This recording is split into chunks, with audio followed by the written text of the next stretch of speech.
कांग्रेस अपने आप को इस पूरे अलायंस के बीच में कहां पर देखती है?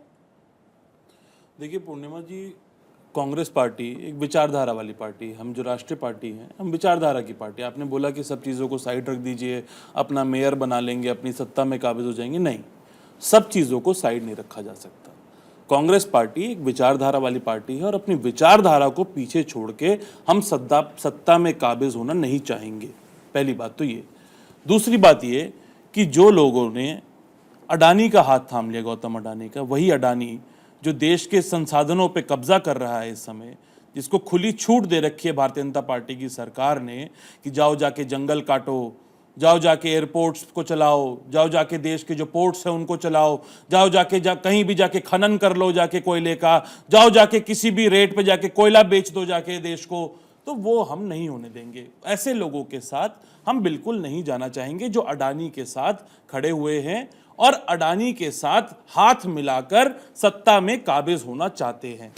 दूसरी सबसे महत्वपूर्ण बात, जब हम विचारधारा की बात करते हैं पूर्णिमा जी, तो हम बात करते हैं कि इंक्लूसिव इंडिया की। हम मराठी माणूस को उत्तर भारतीयों से अलग नहीं देखते हैं। हम ये नहीं करते हैं कि मराठी माणूस सबसे आगे और उसके बाद उत्तर भारतीयों को वहां पे जाके पीटा जाए। मुंबई में जो काम करने पे बेचारे, जो अपने पलायन करके अलग अलग राज्यों से, उत्तर प्रदेश से, बिहार से, झारखंड से, छत्तीसगढ़ से, मध्य प्रदेश से, जो महाराष्ट्र में काम करने जाते हैं, उनको पीटा जाए, इस तरह के अलायंस के साथ हम नहीं खड़ा होना चाहते हैं। पहली बात तो ये। तो आप उद्धव ठाकरे की शिवसेना के साथ कैसे अलायंस कर लिया आपने? मतलब आप उसका समर्थन करते थे पीटने पाटने का?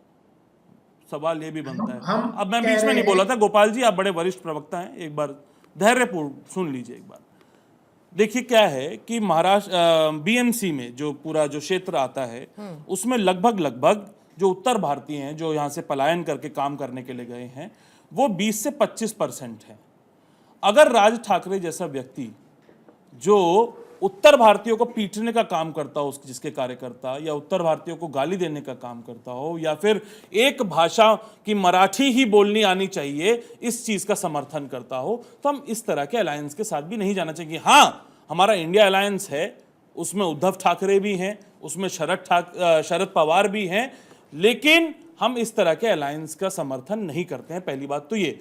दूसरी बात, सबसे महत्वपूर्ण बात, अब ये देखिए भारतीय जनता पार्टी को, इनका जो अलायंस था, महाझूठी जो सरकार ये चला रहे हैं इस समय महाराष्ट्र में, उसी का एक व्यक्ति जिसको ये कोस के पानी पी पी कर भ्रष्टाचारी बोलते थे, उसके खिलाफ सारे एजेंडा इन्होंने चलाए, उस पे सारे केसेस, जब वो सरकार में चला गया तो केसेस हटा भी लिए उसके नेताओं पे से और उस पे भ्रष्टाचार के, लेकिन उसी के साथ सत्ता में काबिज होने के लिए, इसको बोलते पूर्णिमा जी विचारधारा का फर्क, कि हमने ऐसे व्यक्ति के साथ हाथ नहीं मिलाया और भारतीय जनता पार्टी ने ऐसे ही व्यक्ति के साथ, अजीत पवार जैसे व्यक्ति के साथ और जो उनके साथी हैं सारे, उनके साथ सरकार चलाने का काम किया।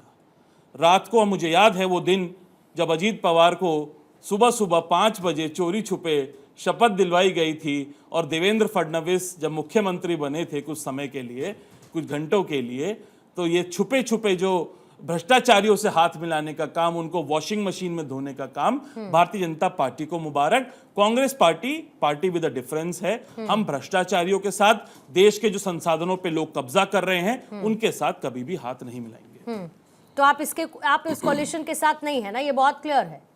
देखिए तो अभी भविष्य की गणना नहीं, अभी तो आपने अभी अजित तैयारी पवार पर भी सवाल उठा दिया, आपने राज ठाकरे पर भी सवाल उठा दिए कि हम साथ में नहीं। And very brave of you कि भाई आपने ये क्लियर कर दिया कि हम ऐसे लोगों के साथ नहीं जाएंगे क्योंकि हमारी विचारधारा इंटैक्ट है। तो मतलब आप इस कोलिशन का हिस्सा किसी भी तरीके से नहीं होंगे? बिल्कुल, हम सभी सीटों पे तैयारी कर रहे हैं। हमारे वहां पे जितने भी कॉर्पोरेटर्स हैं वो भी तैयारी कर रहे हैं। और हम, क्योंकि हमारा देखिए महाराष्ट्र एक ऐसा स्टेट है जहां हमारा संगठन बहुत मजबूत है अभी। ठीक है, ऐसा नहीं है।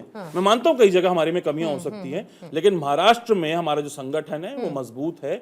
हम मजबूती के साथ सभी सीटों पे चुनाव लड़ने का काम करेंगे, क्योंकि गोपाल कृष्ण अग्रवाल जी ने अभी मुद्दों की बात करी और मुद्दा नहीं उठाया एक भी बीएमसी का। ठीक है, मैं आपको बताता हूँ, जब भी आप भी बॉम्बे गई होंगी, बस आखिरी बात, इस पे भी जवाब ले लीजिएगा।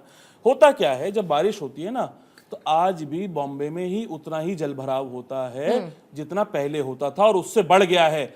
आज भी सीवर जो हैं बॉम्बे के या मुंबई के, वो आज भी ओवरफ्लो करते हैं। जो बॉम्बे की हवा है वो प्रदूषित होती जा रही है। इन सब मुद्दों को उठाने का काम कांग्रेस पार्टी करेगी, क्योंकि हम जनहित से जो जुड़े हुए मुद्दे उन्हीं को उठाते हैं।